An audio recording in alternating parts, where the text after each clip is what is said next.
오늘 다룰 주제는 바로 은, 실버입니다.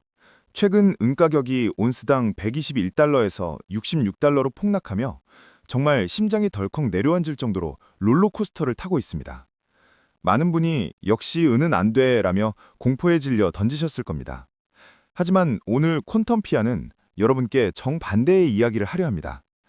지금 이 폭락이 공포가 아니라 일대의 기회일 수밖에 없는 이유를 수학적이고 역사적인 팩트로 증명해드리겠습니다. 1. 월가의 정면 충돌 50달러 vs 170달러. 지금 월가는 전쟁터입니다. 한편에서는 JP모건 출신의 마르코 콜라노비치가 이번 상승은 투기적 거품이다. 연내 50달러까지 추락할 것이라고 경고합니다. 반면 시티그룹은 무슨 소이냐 3개월 내에 150달러, 강세장에서는 170달러까지 간다며 폭락 직후에도 기존 전망을 굽히지 않고 있습니다. 도대체 누구 말이 맞는 걸까요? 정답은 차트가 아니라 숨은 수요 공급의 불균형에 있습니다. 2. 제2의 니켈 사태 경고, 거래소가 문을 닫는 날. 여러분, 혹시 2022년 3월 런던 금속거래소에서 벌어진 니켈 사태를 기억하시나요? 아마 뉴스에서 스쳐 지나가셨을지 모르지만 이 사건은 우리에게 종이로 찍어 누른 가격이 실물 부족을 만났을 때 어떤 재앙이 벌어지는지 보여준 가장 완벽한 예고편입니다. 당시 세계적인 큰손들은 니켈 가격이 떨어질 것이라며 어마어마한 돈을 걸었습니다. 공매도를 친 거죠. 그런데 러시아 우크라이나 전쟁이 터지면서 공급이 끊길 위기에 처하자 가격이 오르기 시작했습니다. 다급해진 세력들이 돈을 갚기 위해 니켈을 사려고 장부를 열었는데 충격적인 사실이 드러났습니다. 창고에 진짜 니켈이 없었던 겁니다. 그 순간 어떤 일이 벌어졌을까요? 단 이틀 만에 가격이 250% 폭등했습니다. 2만 달러 하던 게 순식간에 10만 달러를 뚫어버렸죠. 결국 거래소가 감당이 안 돼서 전원을 꺼버리고 거래 자체를 없던 일로 무효화시켰습니다. 시장이 붕괴한 겁니다. 지금 은 시장이 그때 니켈 시장과 소름 돋게 똑같기 때문입니다. 지금 은 시장의 창고 상황을 보세요. 코맥스 등록 재고는 2020년 대비 70% 이상 증발해서 창고가 텅텅 비어가고 있습니다. 그런데 종이로 거래되는 은, 선물 약정은 실물보다 무려 4배나 더 많습니다. 4억 2천만 온스의 종이 주인이 1억 온스밖에 없는 실물을 달라고 조르기 시작하면 어떻게 될까요? 이미 신호는 왔습니다. 지난 2월 만기 계약의 98%가 현금 말고 진짜 은을 내놓으라고 실물 인도를 요청했습니다. 역사상 유례가 없는 일입니다. 지금의 은 가격 폭락, 속지 마십시오. 니켈 사태 직전에도 세력들은 인위적으로 가격을 눌렀습니다. 하지만 실물이 바닥나는 순간 가격은 스프링처럼 튀어올라 천장을 뚫어버릴 것입니다. 그때 가서 은 좀 사볼까? 하면 늦습니다.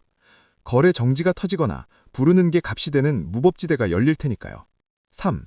비트코인의 교훈. 한정된 공급이 만드는 폭발적 가격 복원력.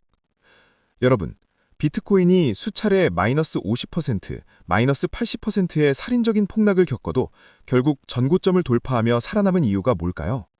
바로 공급이 한정되어 있다는 불변의 사실 때문입니다.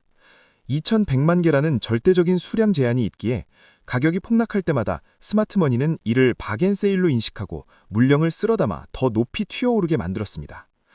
그런데 놀랍게도 지금 은 시장은 비트코인보다 더 지독한 초희소성의 구간으로 진입하고 있습니다. 경제학 교과서에는 가격이 오르면 공급이 늘어난다고 되어 있죠. 하지만 은 시장에서 이 법칙은 통하지 않습니다.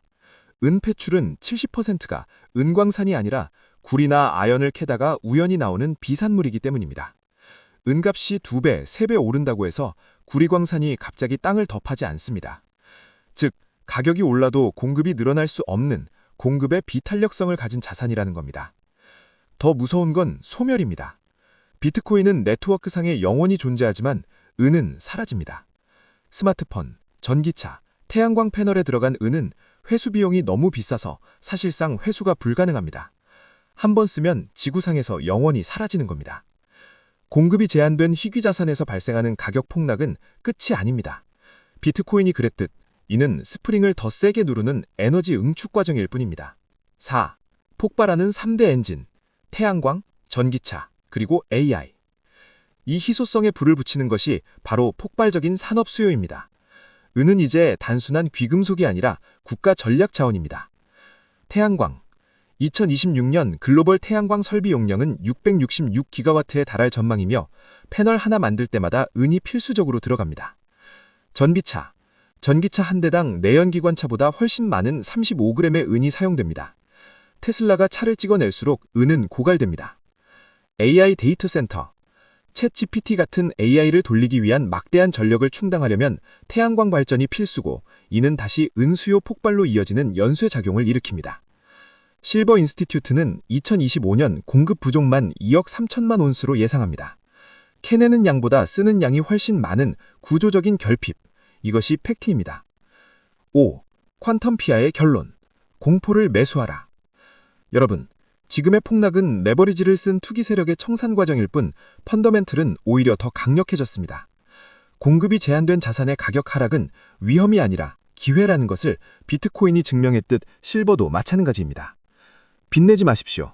레버리지는 변동성 장세에서 계좌를 녹이는 지름길입니다. 분할 매수하십시오. 가격이 눌릴 때마다 조금씩 모아가는 장기적으로 가는 전략이 유효합니다. 폭락은 공포가 아닙니다. 어쩌면 실물을 싼 값에 확보할 수 있는 마지막 절호의 기회일지도 모릅니다. 투자는 기회가 왔을 때, 대중과 반대로 갈 때 성공합니다. 오늘 영상이 도움이 되셨다면 구독과 좋아요 부탁드립니다. 여러분의 계좌가 퀀텀 점프하는 그날까지 퀀텀 피아가 함께하겠습니다. 감사합니다.